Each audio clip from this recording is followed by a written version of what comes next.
하나님의 말씀을 보도록 하겠습니다. 그리고 잠시 끝나고 우리 시무 권사님들은 좀 남으셔서 좀 얘기할 게 있거든요. 2부 예배 끝나고 바로 내려가지 마시고 남으셔서 잠깐만 얘기하시다가 내려가시면 좋겠습니다. 오늘 우리에게 주신 하나님의 말씀을 보도록 하겠습니다. 마태복음 26장 17절에서 25절까지 말씀입니다. 마태복음 26장 17절에서 25절까지 말씀입니다. 제 성경으로는 신약 성경 47면에 있습니다. 마태복음 26장 36절에서 46절까지 말씀을 제가 봉독하겠습니다. 이에 예수께서 제자들과 함께 겟셋마네라 하는 곳에 이르러 제자들에게 이르시되 내가 저기 가서 기도할 동안에 너희는 여기 앉아 있으라 하시고 베드로와 세베대의 두 아들을 데리고 가실새 고민하고 슬퍼하사 이에 말씀하시되 내 마음이 매우 고민하여 죽게 되었으니 너희는 여기 머물라 나와 함께 있으라 하시고 조금 나아가사 얼굴을 땅에 대시고 엎드려 기도하여 이르시되 내 아버지여 만일 할만하시거든 이 잔을 내게서 지나가게 하옵소서. 그러나 나의 원대로 마시옵고 아버지의 원대로 하옵소서 하시고 제자들에게 오사 그 자는 것을 보시고 베드로에게 말씀하시되 너희가 나와 함께 한 시간도 이렇게 깨어 있을 수 없더냐. 시험에 들지 않게 깨어 기도하라. 마음에는 원이로되 육신이 약하도다 하시고 다시 두 번째 나아가 기도하여 이르시되 내 아버지여 만일 내가 마시지 않고는 이 잔이 내게서 지나갈 수 없거든 아버지의 원대로 되기를 원하나이다 하시고 다시 오사 보신즉 그들이 자니 이는 그들의 눈이 피곤함이러라. 또 그들을 두시고 나아가 세 번째 같은 말씀으로 기도하신 후 이에 제자들에게 오사 이르시되 이제는 자고 쉬라. 보라 때가 가까웠으니 인자가 죄인의 손에 팔리느니라. 일어나라 함께 가자. 보라 나를 파는 자가 가까이 왔느니라. 아멘. 기도하겠습니다. 사랑의 하나님, 우리를 귀한 자리에 앉게 하시니 참으로 감사합니다. 사람이 떡으로만 살 것이 아니요 하나님의 말씀으로 살리라라는 그 말씀처럼 주님의 은혜의 말씀을 듣게 하는 자리에 더욱더 앉게 하시니 감사를 드립니다. 우리의 온몸이 기가 되게 하여 주시옵소서. 오직 하나님의 의도대로 말씀을 들을 수 있는 자가 되어 주님의 뜻대로 순종할 수 있는 은혜의 사람이 되게 하여 주시옵소서. 하나님, 우리의 마음을 빼앗으려고 하는 악한 마귀의 애를 주목하며 나아가지 않게 하시고 오직 하나님의 은혜의 시간을 주목하며 나아갈 수 있는 귀한 심령이 되게 하여 주시옵소서. 우리의 생각을 내려놓습니다. 우리의 마음의 감정들도 내려놓습니다. 오직 말씀으로 임재하실 하나님만을 기대하오니 주여 우리 안에 크신 은혜를 베풀어 주시옵소서. 말씀을 전하는 자는 참으로 부족하고 연약합니다. 부족하고 연약한 이 몸은 십자가의 뒤에 감춰주시고 오직 능하신 하나님만이 귀하게 선포되어지는 은혜의 시간이 되게 하여 주시옵소서. 그렇게 역사하실 하나님을 간절히 기대하오며 예수님의 이름으로 기도드리옵나이다. 아멘. 말씀으로 우리의 마음을 만지시고 또한 회복하게 하시며 강하게 하시는 하나님의 놀라신 능력과 은혜의 평강이 저와 여러분의 심령 위에 충만하게 부어지기를 간절히 축복합니다. 여러분, 인간의 변화무쌍한 감정은 몇 가지인지 아십니까? 인간의 변화무쌍한 감정은 몇 가지인지를 아십니까? 여러분, 과거 심리학에서 보편적으로 사용해온 인간의 감정은요, 행복, 슬픔, 분노, 놀람, 두려움, 혐오라는 6가지가 사용되었다고 합니다. 그러나 여러분, 미국의 버클리대 연구팀은 자신들의 연구 결과를 토대로 인간의 감정은 27가지가 된다라고 해요. 연구팀은 인구 통계학적으로 다양하게 구성된 853명의 남녀를 대상으로 짧은 비디오 클립을 무작위로 보여줬거든요. 그리고 다양한 주제를 보여줬습니다. 그리고 나서 연구 대상자들을 세 grup으로 나누어져 시청을 한 뒤에 각각 할당된 리포터를 작성하게 했다고 합니다. 그 결과 연구팀은 참가자들의 반응이 일관성 있고 각 비디오에 대해 동일하거나 유사한 감정적 반응을 공유한다는 사실을 밝혀내었고 이를 토대로 감정이 27가지가 된다는 것을 적시합니다. 다음과 같은 감정인데요. 한번 보시면 감탄, 동경, 심미적 감상, 즐거움, 분노, 불안, 경외, 어색한, 지루함, 평온함, 혼란, 갈망, 혐오, 공감성, 고통, 몰입, 흥분, 두려움, 공포, 흥미, 기쁨, 향수, 안도, 로맨스, 슬픔, 만족, 성적 욕망, 놀람. 이것이 27가지가 인간의 감정이라고 얘기해요. 여러분, 그러면서 버클리대 심리학 교수이자 감정학 전문인 켈트너 교수가 뭐라고 얘기했냐면요, 모든 감정은 각각 분리된 상태가 아니라 서로 연결되어 있다고 해요. 그냥 기쁨과 슬픔도 연결되었다고 합니다. 그리고 이 변화는요, 아주 확 변화되는 것이 아니라 부드러운 정신적 상태에서 변화된다고 얘기해요. 그러니까 아주 자연스럽다라고 얘기할 수 있죠. 여러분, 제가 이런 말씀을 드리는 이유는요, 이처럼 감정은 인간에게 있어서 필수적으로 나타나는 현상이라는 거예요. 그럼 이 세상에 나는 사람인데 감정을 느끼지 못하는 인간이 존재합니까? 아니에요. 누구나도 다 감정을 느끼고 있다는 거예요. 그것이 때로는 긍정적 감정이든지 때로는 부정적 감정이든지 감정 없는 인간은 이 세상에 존재하지 않는다라는 것이죠. 그러나 여러분, 문제가 뭐냐면요, 한편 그리스도인들은 이러한 다양한 감정을 가운데서 특별히 부정적인 감정을 가지고 있거나 느끼면 왠지 모르게 죄를 짓는 것 같다라는 거예요. 왠지 모르게 내 자신이 믿음이 없는 것처럼 느껴집니다. 이러한 감정을 가지고 있는 게 맞아? 내가 신앙생활 오래 하는데 왜 이 감정이 해결되지 않을까? 그러면서 이 감정 자체를 아주 느낄 때마다 자신의 낙담하고 절망하고 딴 자신을 판단하고 정죄하려고 해요. 말할 수 없는 이 죄책감이 그들의 마음을 사로잡는다라는 것이죠. 그래서 여러분, 우리는 애써 이러한 부정적인 감정을 외면하려고 힘씁니다. 그러한 감정을 들 때마다 그리스도인으로 스스로 책망하게 된다라는 것이죠. 그렇다면 여러분, 우리가 늘 닮아가기를 원하며 사랑하는 예수님은 어떻게 하셨을까요? 여러분, 이 땅에서 죄를 짓지 아니하시고 완벽하게 사셨다라고 하실 수 있는 예수님은, 예수님조차도 성경의 말씀을 보면 다양한 감정을 보여주셔요. 죽은 나사로의 사건 때도 사람들이 호산나 외치며 종려 나무 가지를 흔들고 나귀를 타고 예루살렘 도성을 입성하실 때, 그때 그 도시를 보면서 어떻게 하냐면요, 울으셨다라는 거예요. 우셨습니다. 한마디로 슬퍼하셨다라는 것이죠. 또한 여러분, 주님은 만민이 기도하는 집인 성전 안에서 강도의 소굴을 만들었다라고 하시면서 동전을 바꾸는 상인들을 어떻게 하셨죠? 엎으셨고, 단 재물을 판매하는 자들을 다 쫓아내시며 예수님께서는 분노를 보이셨다라는 거예요. 때론 여러분, 성경을 읽다 보면 연약한 자들을 주님이 동정하십니다. 때로는 기뻐하는 사람들과 함께 기뻐하셨고요, 즐거워하는 사람들과 함께 즐거워하기도 하셨다라는 거예요. 예수님도 이처럼 성경 안에서 다양한 감정을 우리에게 보여주신다라는 거예요. 특별히 여러분, 오늘 말씀에서도 예수님의 감정이 나타납니다. 한번 보시면 37절과 38절 말씀을 보시면요, 베드로와 세베대의 두 아들을 데리고 가실새, 여기서 나타나죠, 고민하고 슬퍼하사. 단 38절의 말씀을 보시면요, 이에 말씀하시되 내 마음이 매우 어떻게 하다고요? 고민하여 죽게 되었으니 너희는 여기에 머물러 나와 함께 있으라 하시고.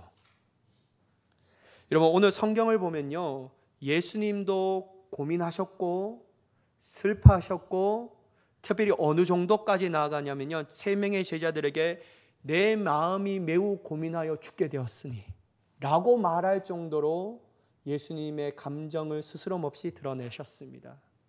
왜 그럴까요? 이유가 있잖아요. 왜냐하면 예수님이 최후의 만찬을 마치고 나신 다음에 겟셋마네 동산, 즉 다시 말해서 올리브 동산으로 올라가십니다. 그때 다 제자들을 데리고 가시는 것이 아니라 세 명의 제자들, 베드로와 세베대의 두 아들을 데리고 가셔요. 왜 가시냐면요, 십자가를 앞두고 너무나도 근심이 되고 고민이 되셨고 슬퍼하셨기 때문이에요. 하나님이 주신 십자가의 사명이 얼마나 대단한데 예수님은 그것 때문에 어떻게 고민하고 슬퍼하셨어? 나는 이러한 예수님은 인정할 수가 없어 라고 하더라도 성경은 그렇게 얘기하고 있어요. 여러분, 그렇다면 예수님은 겁쟁이시고 정말 예수님은 우리가 닮아가지 말아야 할 분이십니까? 그게 아니에요, 여러분. 예수님의 십자가의 사명을 지지 않으려고 하는 것이 아니라 그 십자가의 사명은 내가 져야 할 것이지만 그럼에도 불구하고 인간의 육신을 입고 있기 때문에 그 십자가의 고통이 얼마나 대단한지 알고 계셨다라는 거예요. 그 수치와 멸시와 부끄러움이 인간의 육신을 입고 있기 때문에 너무나도 본인이 감당하기에 버거운 것조차도 알고 계셨다라는 거예요. 그러니까 십자가의 사명은 하나님이 주신 사명이기 때문에 감당하지만 그 십자가의 인간적으로 다가오는 고통은 주님께서도 완전한 인간이시기 때문에 느끼신 거예요. 그래서 여러분 이렇게 얘기하시는 것이죠. 저는 특별히요, 예수님의 말씀에 가장 공감되는 부분이 있었습니다. 그게 뭐냐면요, 매우 고민하여 죽게 되었으니. 이 말을 읽은데요, 얼마나 저에게 위로가 되는지 몰라요. 예수님도 고민하셨고 예수님도 슬퍼하셨어? 그리고 예수님이 그 고민 때문에 내 마음이 죽게 되었다라는 그 마음까지 고백하셨는가? 예수님도 힘듦을 아셨구나. 그게 막 제 마음 가운데 위로되면서요, 제 자신의 심령 가운데 은혜를 받게 되었습니다. 여러분, 예수님도 우리처럼 고민도 하시고요, 금신도 하시고요, 또한 그것 때문에 자신의 마음이 죽을 것 같다는 느낌까지 드신 분이십니다. 그렇다면 여러분, 여기서 우리가 생각해야 할 포인트가 있다라는 거예요. 이러한 감정을 느끼신 예수님은 믿음이 없으신 건가요? 하나님을 신뢰하지 못해서 이런 감정을 드셨습니까? 정말 불신앙의 전형적인 모습을 주님이 우리에게 보여주신 것일까요? 그래서 나는 예수님 안 닮아가 그렇게 얘기할 수 있을까요? 저는 예수님이 그러한 말씀을 하시기 위하여 이러한 성경의 자신의 모습에 대해서 나타나신 것은 아니라고 생각합니다. 왜냐하면 여전히 예수님은 죄를 짓지 아니하시는 분이시고 이 세상에서 가장 완벽한 분이시고 우리가 닮아가기에 여전히 유효하신 분이시라는 거예요. 이럼에도 불구하고 말이에요. 그렇다면 여러분, 우리도 예수님처럼 이러한 감정을 느끼는 자체가 죄일까요? 저는 그렇게 생각하지 않습니다. 아주 자연스러운 감정이라고 생각해요. 그 감정을 가진다고 해서 우리가 믿음 없는 사람일까요? 저는 절대로 그렇지 생각하지 않습니다. 그 감정은 아주 자연스러운 겁니다. 우리가 그 감정을 느낀다고 해서 하나님을 신뢰하지 않는 사람이라고 할 수 있을까요? 아니요, 여러분. 저에게 물어보신다면요, 저는 전적으로 그렇게 생각하지 않습니다. 저는 다시 말해서 근심하고 고민하고 슬퍼하며 내 마음이 죽게 된 것처럼 느끼는 그 감정 또한 아주 자연스러운 감정이라고 할 수 있다는 거예요. 우리가 살아가는 이 현실에서 다가오는 문제와 어려움, 좋지 않는 상황과 환경을 마주할 때 우리 또한 고민할 수도 있어요. 근심할 수도 있어요. 진짜 내 마음이 죽을 것 같다 라는 생각도 들 수 있습니다. 그런데 이 마음 때문에 여러분 스스로 여러분을 정죄하지 않기를 간절히 축복합니다. 정죄하지 마세요. 자연스러운 감정이라니까요. 나 믿음이 없는가 봐. 아니에요, 여러분. 그거 그렇게 생각하면 안 됩니다. 자연스러운 감정이에요. 그러면 여러분, 우리가 우리 스스로 정죄하면 예수님도 정죄받아야 되죠. 그런데 성경은 그렇게 얘기하고 있지 않아요. 그건 자연스러운 감정이에요. 여러분, 우리가 고민하고 싶지 않다고 해서 고민하지 않습니까? 고민이 딱 시작하는 것은 우리가 어찌할 수 없는 감정이에요. 근심하는 것도 우리가 어찌할 수 없는 감정이라니까요. 여러분, 슬퍼하지 않는다고 백날 외쳐도 그 슬퍼하지 않는 감정이 우리에게 듭니까? 그건 자연스러운 감정이에요. 그것 때문에 우리가 정죄받을 만한 존재가 되어서는 안 된다라는 거예요. 그건 아주 자연스러운 거예요. 우리가 어찌할 수 없는 감정이에요. 그러니 여러분, 그것 때문에 죄책감을 가지면 안 된다라는 거예요. 나는 왜 이렇게 부정적인 감정을 가지고 있지? 예수님이 있는다면서 이런 부정적인 감정을 가지고 있으면 돼? 내 직분이 어떠한데? 내가 어떤 은혜를 하나님 앞에 받았는데 이렇게 할 수가 있는가? 그거 아니에요, 여러분.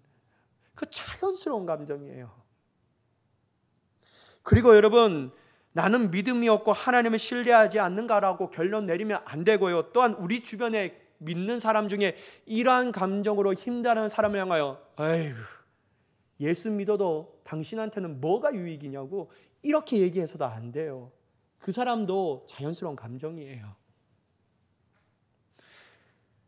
제가 여러분 몇 번이나 언급한 책이 있는데요. 한번 띄워봐 주시면 조정민 목사님께서 쓰신 왜 분노하는가라는 책이거든요. 여러분 이거 꼭 한번 사보세요. 그리고 한번 읽어보세요.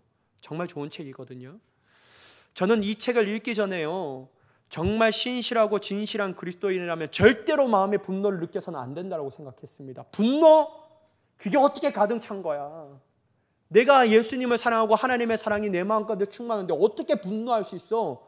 그건 인간의 욕구로부터 나오는 욕망과 욕심으로부터 나오는 감정이지. 그래서 나는 절대로 그리스도인에게는 분노가 일어나서는 안 된다고 생각했어요. 그건 믿음이 없다는 증거이고 하나님을 신뢰하지 않는다라고 생각했습니다. 그런데 여러분, 제가 이 책을 읽고 나서 제 생각이 완전히 바뀌었습니다. 분노를 느낀다라는 것은 자연스러운 감정이라는 거예요. 조정민 목사님이 성경에 나온 인물들을 얘기하면서 가지고 결론 지은 게 뭐냐면요, 다양한 인물을 통해서 분노를 언급하면서 그것은 자연스러운 감정이다. 그걸 우리가 애초에 막을 수가 없다. 분노는 누구나 느끼는 감정이다. 그러나 자연스러운 분노이지만 그 분노의 온통 생각과 마음과 삶을 빼앗겨서는 안 된다라는 거예요.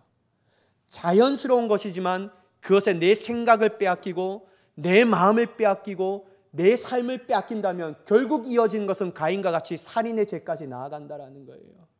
근데 여러분 성경을 보면요, 어떤 사람은 분노를 느끼지만 이것을 잘 제어하여서 하나님의 은혜를 구하는 도구가 되었으며 지금은 은혜 받을 만한 때요 구원의 날이라는 것을 깨달아 하나님 앞에 절대적으로 나와 엎드려 기도하는 사람이 된다라는 거예요.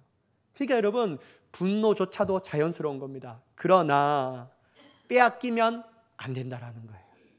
내 마음의 생각과 마음과 삶을 빼앗기면 안 되는 거예요.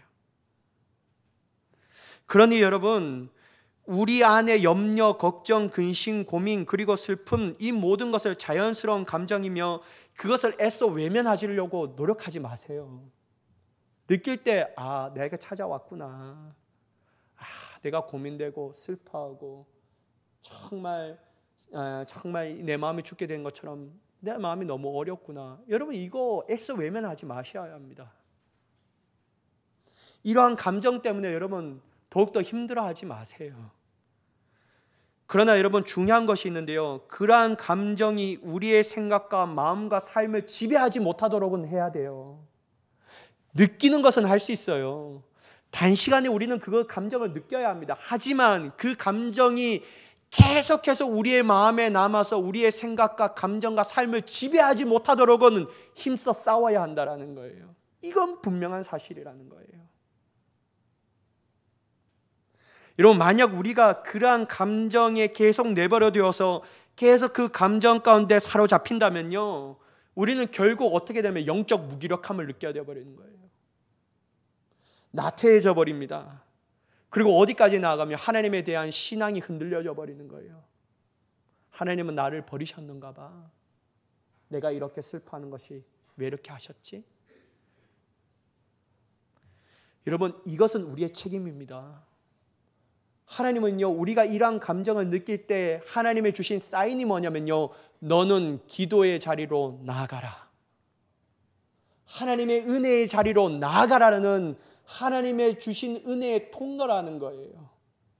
애써 그것을 가지고 우리가 정죄할 필요도 없는 것은 뭐냐면 하나님이 지금 우리로 하여금 은혜의 자리로 부르신다라는 거예요. 그러니 여러분 이 감정이 자체가 드는 것이 나쁜 게 아니라는 거예요. 하지만 이 감정에 사로잡히면 그것은 우리의 전적인 책임이라는 거예요. 여러분 성경을 보면요, 위대한 믿음의 선지자들도 항상 담대하고 항상 기뻐하고 항상 즐거워하며 늘 긍정적인 마음으로 살지는 않았어요. 다들 인간의 연약함을 보였다라는 거예요. 여러분 한 예로 위대한 사도라고 불리는 사도 바울이 있잖아요. 이 사람도요, 위대한 사도였고 하나님의 놀라운 능력의 사도였지만 그럼에도 불구하고 인간적 연약함이 보입니다. 성경은 그거를 애써 외면하려고 하지 않았어요. 기록하였다라는 거예요. 여러분 사도행전 15장 39절의 말씀을 한번 보도록 하겠습니다. 39절 말씀 보면요, 서로 심히 다투어 피차 갈라서니 바나바는 마가를 데리고 배 타고 구브로로 가고. 여러분 사도 바울은요, 마가라 하는 요한을 데려가느냐, 선교 여행에 같이 가느냐 데려가지 않느냐, 이 문제로 누가 싸우냐면요, 바나바와 싸워요. 여러분 바나바가 어떠한 존재입니까? 사도 바울이 진짜 그러면 안 되는 존재예요. 바나바가요, 사도 바울의 회심을 모든 사람들에게 진심이라고 증명해 줬던 분이지 않습니까? 자신을 위하여 변해해 줬던 분이에요. 그리고 누구보다도 자신의 힘이 되었던 사람입니다. 그런데 지역적인 문제, 이 마가라는 사람을 데려가느냐 안 데려가느냐, 그것 때문에 여러분 싸우는데, 성경은 뭐라고 싸우냐면 그냥 싸운 것도 아니에요. 심히 다투었다라고 얘기해요. 여러분 아마 제 상상력으로는요, 멱살 잡고 싸운 것 같아요. 아마 니 죽고 내 죽고, 이 문제가 때문에 막 싸우는 거예요. 여러분 아무리 기분 나쁘더라도 이 정도로 싸우면 되겠습니까? 그러니까 여러분 사도 바울도 위대한 사도였지만 그 안에 분노의 자연스러운 마음이 가졌다라는 것이죠. 그렇다면 여러분 사도 바울은 이러한 일들 때문에 하나님께서 그의 위대한 선교 사역을 마치게 하였을까요? 넌 이제 아웃이야. 어떻게 그럴 수 있냐? 네가 사도인데 어떻게 그럴 수 있냐? 넌 이제 아웃이야. 내가 다른 사람 들었을 거야. 넌 이제 내 곁으로도 오지 마. 이렇게 하셨을까라는 거예요. 아니잖아요, 여러분. 사도 바울은 그럼에도 불구하고 끝까지 하나님 앞에 쓰임 받았잖아요. 내가 달려갈 길을 다 마친 후에 라고 말하는 것처럼 하나님의 주신 은혜의 시간 안에 최선을 다하여 그의 인생을 살아갑니다. 어떻게 해요? 복음을 전하는 인생으로요. 그들의 역사를 통하여 유럽의 지형이 바뀌어져 버렸잖아요. 그들의 문화가 바뀌어져 버렸잖아요. 그들의 생명의 역사가 흘러 넘쳤잖아요. 이러한 분노를 느끼고 심히 싸웠던, 다투었던 사도 바울의 연약함에도 불구하고 하나님은 그렇게 사용하셨어요. 근데 여러분 이 사실 또한 사도 바울이 너무나도 잘 알고 있었어요. 여러분 한번 보시면 고린도전서 15장 10절의 말씀 한번 보시겠습니다. 같이 한번 읽어볼게요. 시작. 그러나 내가 나 된 것은 하나님의 은혜로 된 것이니 내게 주신 그 은혜가 헛되지 아니하여 내가 모든 사도보다 더 많이 수고하였으나 내가 한 것이 아니요 오직 나와 함께 하신 하나님의 은혜로다. 여러분 사도 바울이 뭘 깨달았냐면요, 나라는 존재 하나님의 은혜 없이는 아무것도 안 되구나. 내가 사도로 부름받은 자체도 하나님의 은혜이고, 이렇게 해서 내가 열심으로 수고하는 것도 내 자랑이 될 수 없는 게 나의 연약함에도 불구하고 하나님의 은혜로 내가 이렇게 세워진 것이구나. 주여 내가 자랑할 것이 무엇입니까? 오직 하나님의 은혜밖에 없습니다 라고 말하는 겁니다. 그러니까 여러분 사도 바울은 자신의 연약함을 누구보다도 잘 알았어요. 내가 어떠한 사람인데, 그리고 예수 믿고 선교 사역하면서도 내가 어떠한 일들을 저질렀는데, 그러니까 여러분 사도 바울은요 이 연약한 인간을 통해서 늘 기대하고 고대한 것은 뭐냐면 하나님의 은혜였어요. 사랑하는 여러분, 우리는 하나님의 은혜가 전적으로 필요합니다. 여러분 죄송한 말이지만 여기 서 있는 저는 여러분들보다 훨씬 더 필요한 존재예요. 저도요 이런 부정적인 감정이 제 마음가운데 사로잡으면요 너무 힘들어요. 전 누구보다도 예민해요. 엄청 예민하거든요. 그리고 엄청 소심해요. 그렇게 안 보이시죠? 진짜 소심해요. 그래서 이 사람이 어떤 행동을 하잖아요. 그것 때문에 계속 고민하는 거예요. 저는요 이제는 좀 덜한데 예전에는 모든 사람들로부터 사랑받아야 한다고 생각했어요. 이게 너무 셌어요. 그래서 내가 단 한 사람도 표정이 어둡거나 하면요 너무 힘든 거예요. 내가 뭘 잘못했지? 내가 어떤 것을 이랬을까? 도대체 내가 뭐 때문에 이렇게 된 걸까? 그러면서 막 고민하고 힘들어하고 막 그러면 스스로 막 나라는 존재가 과연 목사로 하나님 앞에 사역을 하는 게 맞을 건가? 내가 도리어 우리 성도인들을 망치고 있는 게 아닐까? 막 이런 생각이 제 마음가운데 막 드는 거예요. 여러분 얼마나 힘듭니까? 진짜 피곤하게 제 인생을 살아가고 있는 거예요. 그런데 여러분 조금 나아졌어요. 그런 마음에서. 그러면서 느꼈던 게 뭐냐면요, 저는 예전에 그것 때문에 너무 힘들고 있는데 그런 마음을 주실 때마다 깨달았던 게 있어요. 하나님이 지금 나를 은혜의 자리로 부르시는구나. 지금 하나님께서 나보고 기도하라고 하시는 거구나. 현대야, 너 힘 너무 많이 들어간 거야. 그래서 내 어깨에 힘을 빼려고 하시는 거구나. 주여, 내가 하나님 앞에 자랑할 것이 무엇입니까? 오로지 하나님의 은혜밖에 없습니다. 이거 깨닫게 하시려고 주님이 나에게 이러한 은혜의 감정을 주시는구나. 사랑하는 여러분, 우리는 진짜 주님의 은혜 아니면요 살아갈 수 없는 존재입니다. 자랑할 게 뭐가 있겠어요? 여러분들이 지금 이 시간에 이뤄놓은 이 여러분의 인생의 가업과 성과들이 여러분들이 잘해서 그렇습니까? 다 하나님의 은혜이잖아요. 기가 막히게 타이밍해 주시는 하나님의 은혜 때문에 이 자리에까지 온 거 아니겠습니까? 그리고 앞으로도 내가 주신 모든 것들을 감사하며 살아갈 수 있는 것 또한 내가 내 지혜와 능력과 내 힘으로가 아닌 하나님의 은혜 때문에 그렇게 살아가야 할 존재인지 깨닫지 않습니까? 여러분, 우리가 자랑할 게 무엇인 거예요? 때로는 긍정적인 마음이 우리가 자랑이게 되겠습니까? 그렇지 않다고 해서 부정적인 우리의 마음을 사로잡더라도 그것이 우리의 정죄함이 되고 심판의 거리가 되겠냐라는 거예요. 하나님은 어떠한 마음을 갖던 것이 동일하게 우리에게 부르신 게 지금이 은혜 받을 만한 때요, 지금이 구원의 날이로다. 주님이 그렇게 우리를 부르시는 거예요. 그러니까 여러분, 괴로워하지 마세요. 우울한 마음이 들어도 힘들어하지 마세요. 아, 주님이 나를 부르시는 거구나. 주님이 나를 은혜의 자리로 앉게 하시는 거구나. 이것 깨달으면요 우리는 성공한 사람들입니다.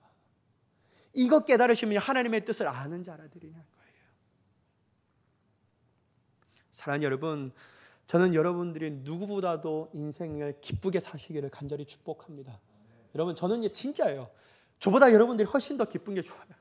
여러분들이 혹시나 교회 들어온다 하면 인상을 쓰고 목사님 막 이러면요 죽을 것 같아요. 저는 그냥 환하게 웃으면서 학사하면요, 나는 아무것도 없는데 이분이 뭐 나에게 준 것도 없는데 너무 기쁜 거예요.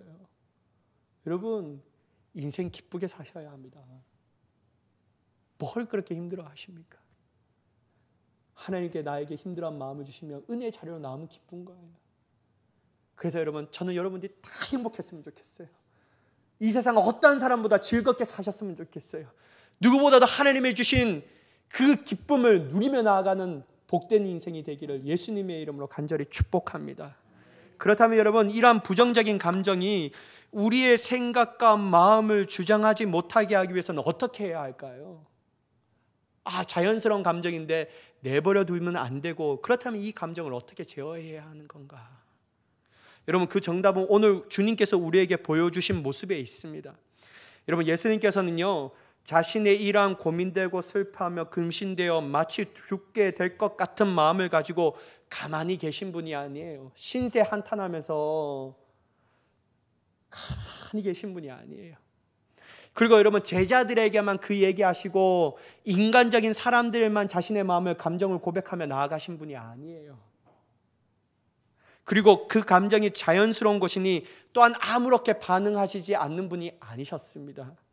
예수님은요 그러한 감정을 가지고 어디로 나아갑니까? 하나님 앞에 나아갑니다. 주님 앞에 기도하는 자리로 나아가는 거예요. 하나님과 나와 1대1 자리로 나아가는 거예요. 그리고 여러분, 주님이 기도하시는데요 몇 번이나 기도하셨습니까? 3번이나 기도하시는 거예요. 3번이나. 그렇다면 여러분, 왜 이렇게 기도함을 통하여 이러한 감정을 잘 다스려야만 할까? 왜 그럴까요, 여러분? 제가 예전에는 이렇게 설교하는데 이러한 관점으로 해서 41절의 말씀 보니까 큰 깨달음이 있더라고요. 그럼 41절의 말씀 한번 보세요. 시험에 들지 않게 깨어 기도하라. 마음에는 원이로되 육신이 약하도다. 이거구나. 우리의 근심과 슬픔과 고민과 모든 그 부정적인 감정이 자연스러운 것이지만 기도함을 통하여 그 감정을 제어하지 않는다면 그 감정이 우리에게 시험이 되어 우리로 하여금 자빠지게 하는구나.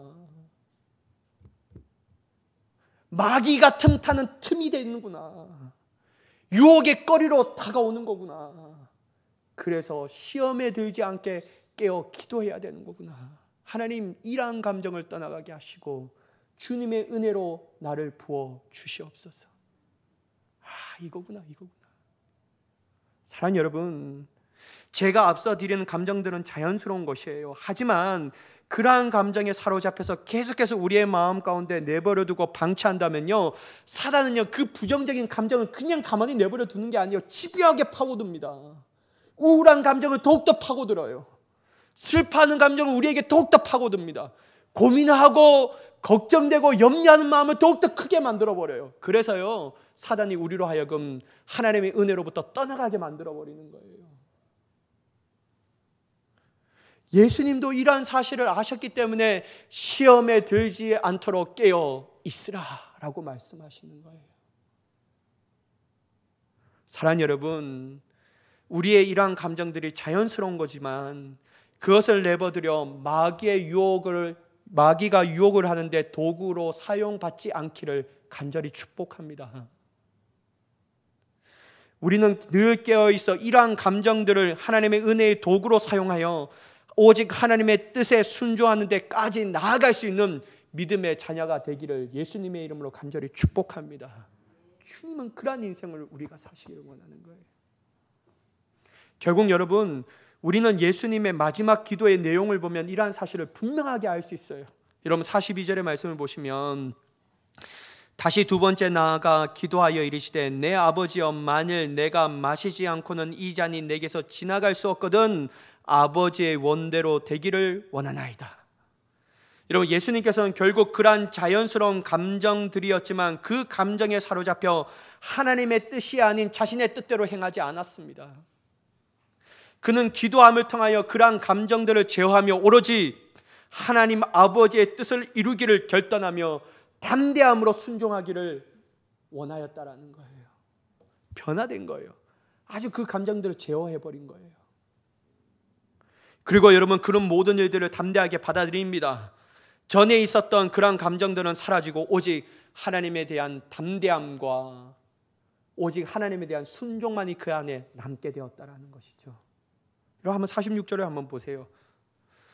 일어나라, 함께 가자 보라, 나를 파는 자가 가까이 왔느니라. 만약 여러분 예수님이 이러한 부정적인 감정에 사로잡혀서 아무것도 안 했다라면요, 어떻게 하는 게 맞습니까?